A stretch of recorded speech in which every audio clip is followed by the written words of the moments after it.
Hello, welcome. Thank you for joining us on this edition of News 2. I'm Sandra Gumansing. In our top story, the Virgin Islands Human Services Department has an array of divisions that assist the territory through family and assistance programs, preschool services, senior citizens affairs, as well as the Division of Disabilities and Rehabilitation Programs.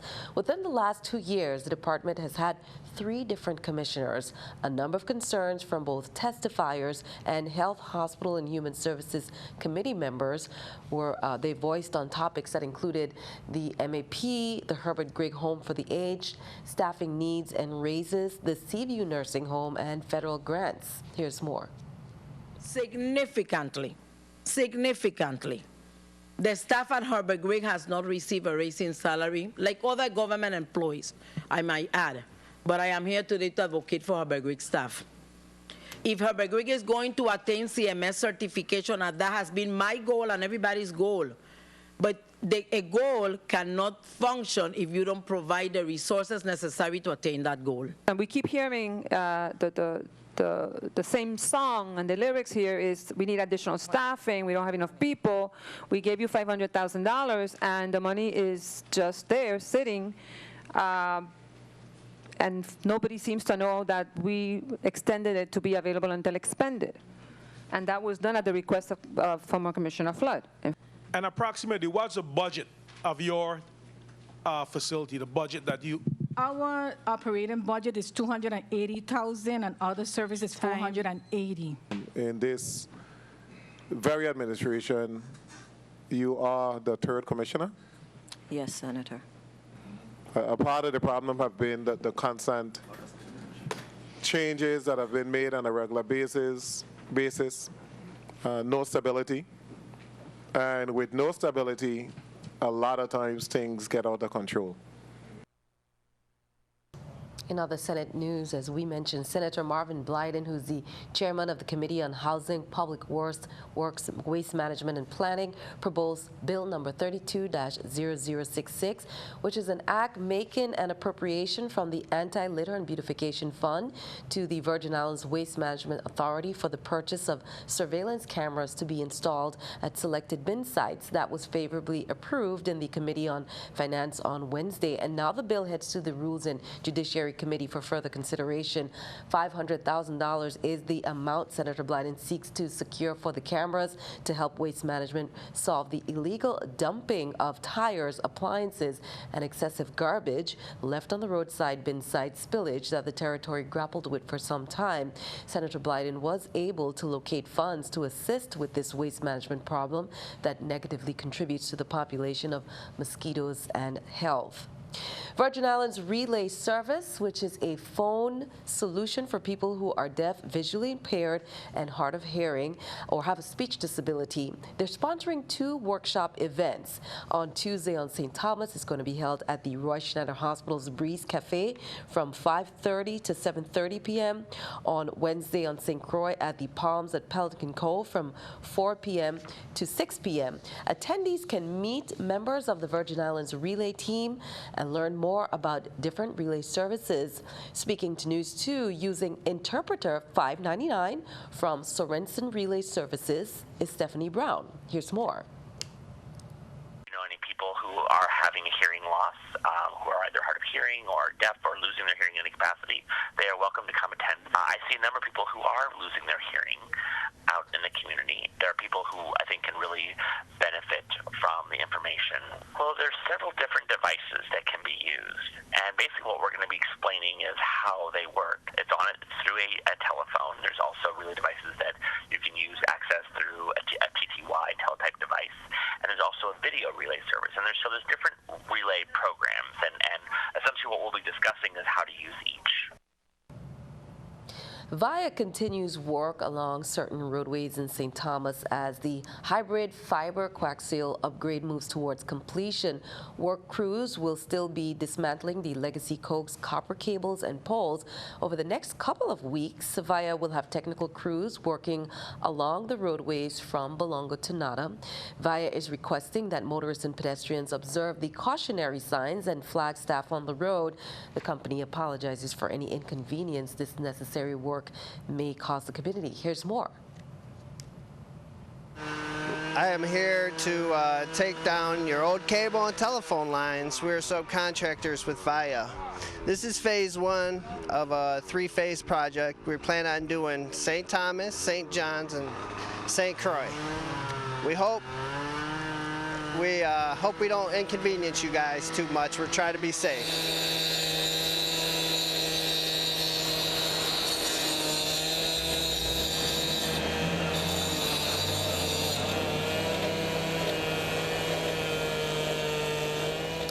And turning to crime reports, police say on Monday, June 5th at roughly 12:05 a.m., the 911 emergency call center transmitted via radio that shots had been fired in the area of Comprinsons Gata and Simmons Alley. Shortly after, Central Dispatch transmitted that there was a gunshot victim at the Schneider Regional Medical Center emergency room. Contact was made with the 22-year-old male victim, who stated that as he was walking westward on Comprinsons Gata, an unknown male walked up to him and asked him if the car wash was open. The victim stated that it felt suspicious, so he kept looking back when he saw the male suspect pull out a firearm from his waist and began firing shots at him. The victim said he grabbed the suspect's hand, at which time a scuffle ensued while the male kept firing shots. The victim said he was able to run away while the suspect fled in an unknown direction. He later felt a burning sensation and realized that he had been shot when an unknown citizen drove by in a vehicle and gave him a ride to the hospital. He sustained a gunshot wound to his left upper shoulder and was treated by the emergency room doctor for his injury and released. This case is presently under investigation by the Criminal Investigation Bureau. The numbers are there. Please call police if you can assist. Also on Sunday, June 4th, at approximately 2:40 p.m., a citizen called 911 emergency call center in reference to a discharging of shot in the area of Watergut Shanty in Christiansted. Here's VIPD with more.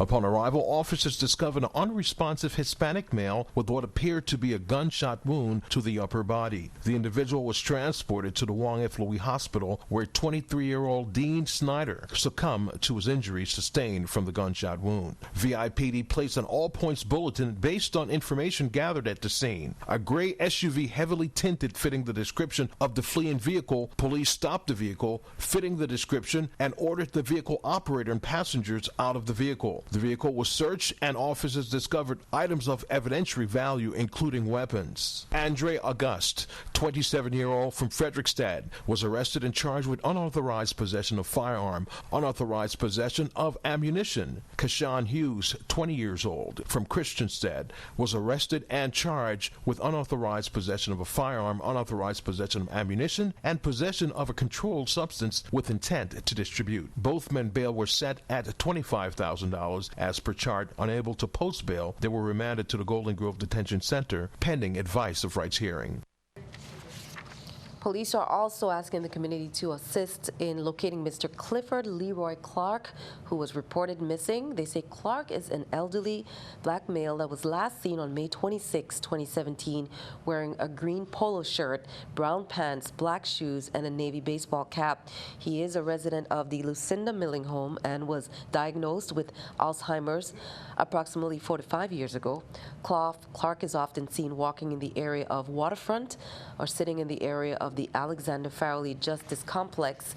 If anyone has knowledge of the whereabouts of this missing male, please contact the Major Crimes Unit, again at number 340-715-5542 or 714-9804. On Friday, June 2nd, about 9:21 p.m., officers were present at the Eldra Schalterbrand facility in Estate 22 in reference to a sexual assault. Contact was made with the suspect, who was transported to the Criminal Investigation Bureau. During the process, the suspect waived his rights and was interviewed. The suspect admitted to sexually assaulting an individual. 59-year-old Wingrove Clark was placed under arrest and charged with first-degree rape. Bail was set at $85,000. And unable to post bail, he was remanded to the Bureau of Corrections Detention Center pending his advice of rights hearing. Now, this is a different Wingrove Clark. He's not the firefighter. So this is Wingrove Clark, not the firefighter.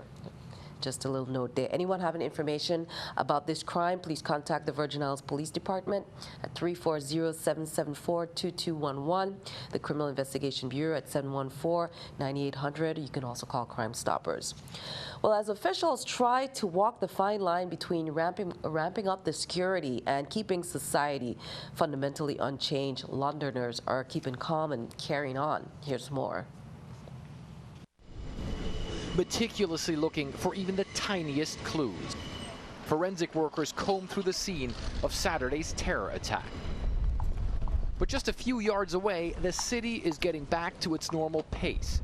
Commuters rushing to work, one of London's ways of defying the third act of terrorism since April. I think over the weekend the coverage, and there are a number of people that talked about London as being determined, and I think that's absolutely what we are. The English are used to it. It's something that we just come together at times like this and just carry on. The terrorists plowed through London with a van on Saturday night, hitting many people, killing at least 7. On Monday, the grief and sorrow still very present.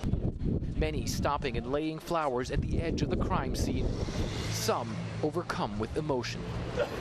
There is more police on the streets for extra security, but otherwise the city is barely missing a beat. Romanian baker Florin Morariu is being hailed as a hero for hitting one of the attackers in the head with a basket to save people hiding in the store he works at. I have 2 baskets, yeah? Me inside con 2 baskets, yeah? One is give, yeah? Is no inside and these guys, yeah? Number 2 basket is leave it in the face, yeah? You hit him in the face with a basket? Yeah. Take it with me. Take this. Take this, yes. Florian Morariu also recorded the moments immediately afterwards, the chaos and the carnage. He says he doesn't feel like a hero. It's normal. For what? Maybe it's my father, maybe it's my brother in this moment, yeah? It's possible. Help. Keep calm and carry on, they say in Britain, and that's exactly what London is doing. The residents and the tourists, appreciating their city and its many attractions even more after a tough weekend. Meanwhile, the gunman in Monday's fatal shooting spree at an Orlando, Florida business targeted his victim and had a negative relationship with at least one of them.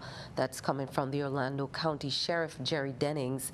They say that he killed 5 employees of Fiamma Inc. before killing himself. The gunman was identified as John Robert Newman Jr. He was fired in April by Fiamma Inc., which makes accessories for recreational vehicles. Monday morning, he pointed his gun at a new temporary employee and told her to leave.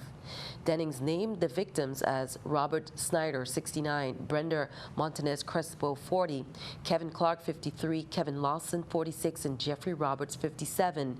Newman lived alone and had no family in the area. He was an Army veteran who was honorably discharged in 1999. Police say Newman was a disgruntled former employee acting alone and had no ties to terror or subversive groups. Dennings said it did not appear Newman had a concealed weapons permit for the semi-automatic pistol he used. Police responded to the call about 8 a.m. in an industrial area northeast of downtown. 3 men and a woman were found dead at the scene. Another man died at Orlando Regional Medical Center. Most of the victims were shot in the head. Some were shot multiple times. 8 other people were inside the business when the shootings took place. Keeping our eye on the economy, here's an update. President Donald Trump outlined a plan on Monday to privatize the U.S. air traffic control system to modernize outdated systems and lower the cost of flying. But the proposal faced immediate criticism from Democrats.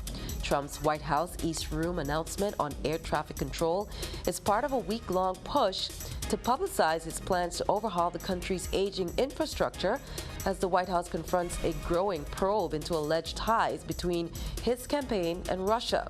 Trump described his plan as representing an air travel revolution, urging the U.S. Congress to separate it from the Federal Aviation Administration. Execs from United Airlines, Hawaiian Airlines, American, Southwest, which are all represented by Airlines for America, they attended Trump's speech. The group praised the Trump plan. The proposal to privatize the air traffic control system will encounter major hurdles in Congress, where Democrats and some Republicans oppose it.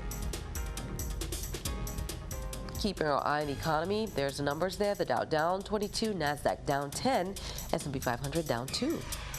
Coming up on News 2, commencement ceremonies continue. We have highlights from Country Day graduation and the St. Joseph School. That's coming up next.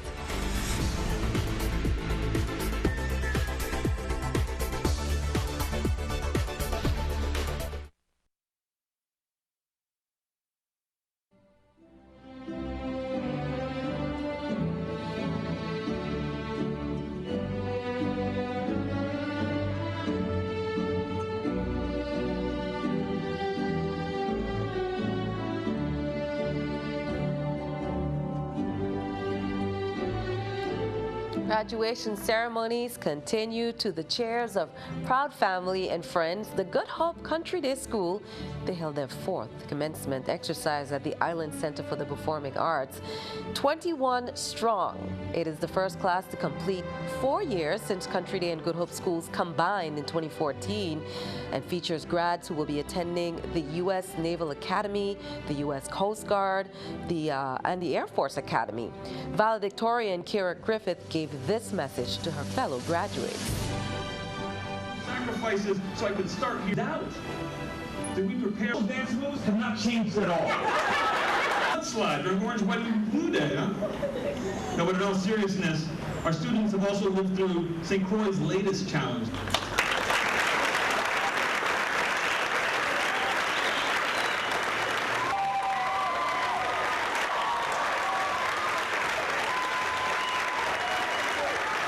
Said, we are what we repeatedly do. Excellence, then, is not an act, but a habit. It is important that we all embrace change, but it is just as important that we stay grounded in our history and heritage and be grateful for the sacrifices of those who serve. It is important that we all embrace change, but it is just as important that we stay grounded in our history and heritage and be grateful for the sacrifices of those who supported us in our journeys. Be grateful for what you have, and you will attract more good things. Class of 2017, if I can leave you with one message, let it be, embrace change, honor your heritage, and carry your light into the unknown with courage, gratitude, and passion. Congratulations to the students there. Meanwhile, the St. Joseph High School, that's a college prep secondary school with a mission to provide its students with diverse learning experience that imparts knowledge, values, and life skills to students while developing its students' spirituality, scholastic abilities, and social awareness.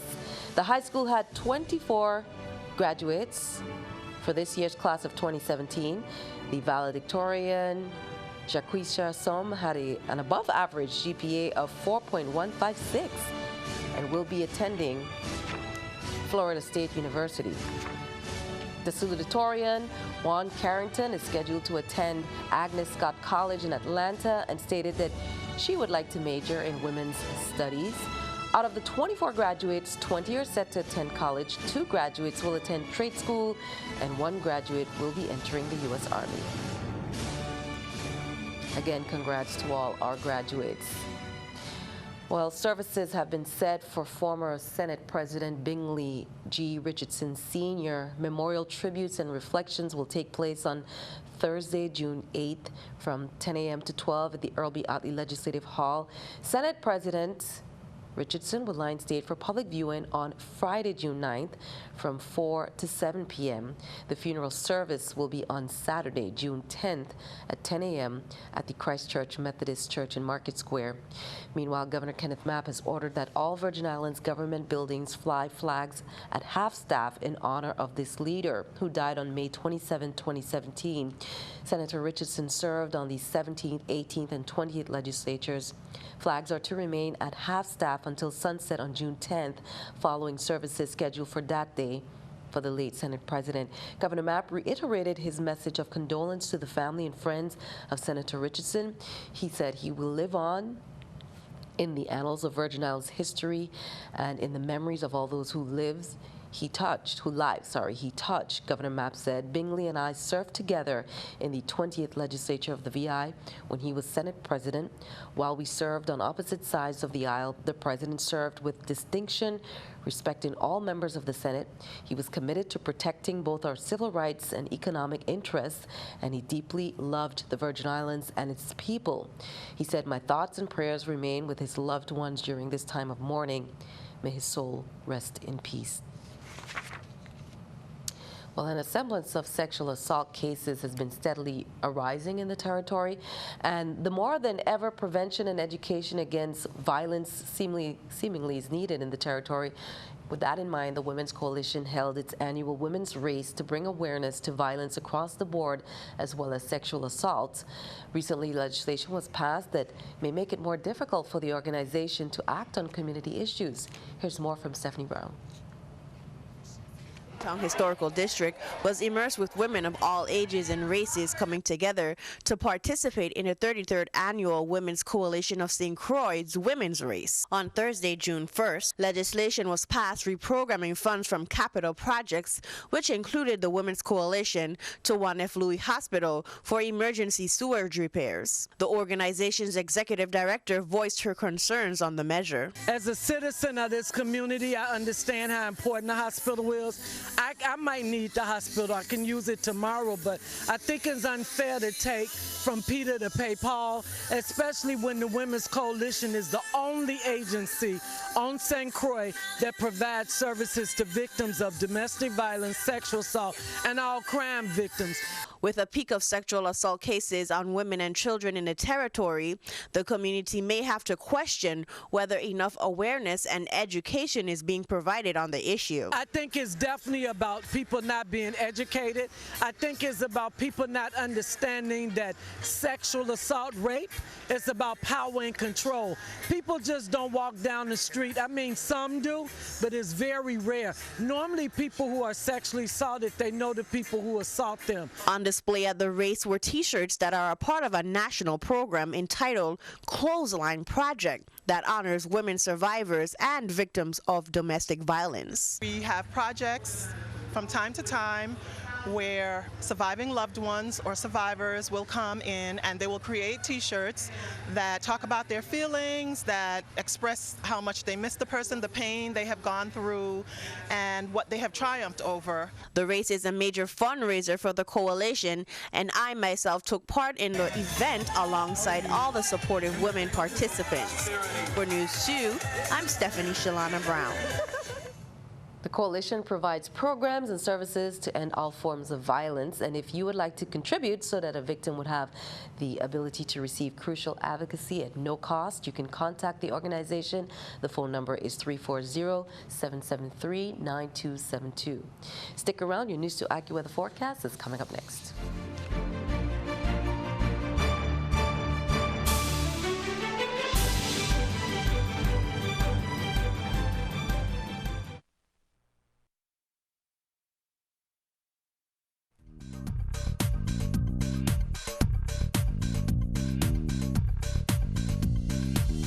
Pretty nice in the Virgin Islands as we continue tonight, and as a matter of fact into tomorrow as well, keeping things nice and dry with a light trade wind flow. Really not looking at much of anything in the way of precipitation. We're pretty quiet Puerto Rico and the Virgin Islands. The bulk of the activity remaining well up toward the north, where we're dealing with a front and also an area of low pressure that's depositing some rain for some folks in the Caribbean, but not in our area. We will enjoy the tranquility even as we head into the day tomorrow. A little bit more in the way of moisture as we head into Wednesday. So notice the yellow that represents dry air. We do have lots of it currently as we continue into this evening and tonight. Now we're looking at clear skies for the most part. Temperatures tumbling down to 81 degrees. So pretty mild tomorrow. Warming up to 90 in St. John's, where we're looking at plenty of sunshine. Just an overall beautiful day. A great time to be out here in St. Thomas, 90 degrees, and also getting in some of that sunshine, remaining bright in the sky. St. Croix will be closer to 94 tomorrow, a bit breezy at times.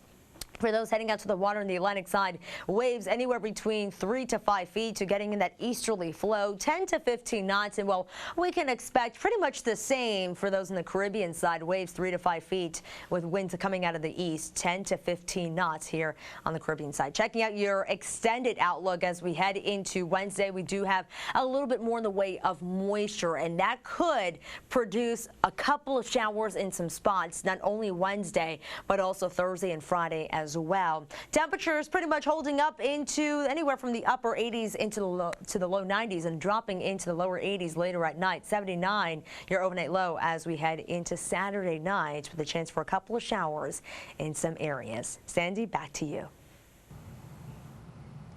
Thank you. Let's look at our News 2 weather picture there by Cecilia Camacho of Ricardo Richards Elementary School, giving us some raindrops, some clouds, and a combination of sunshine.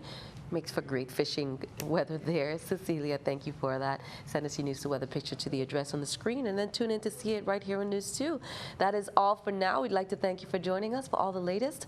I'm Sandra Guman saying have a wonderful evening.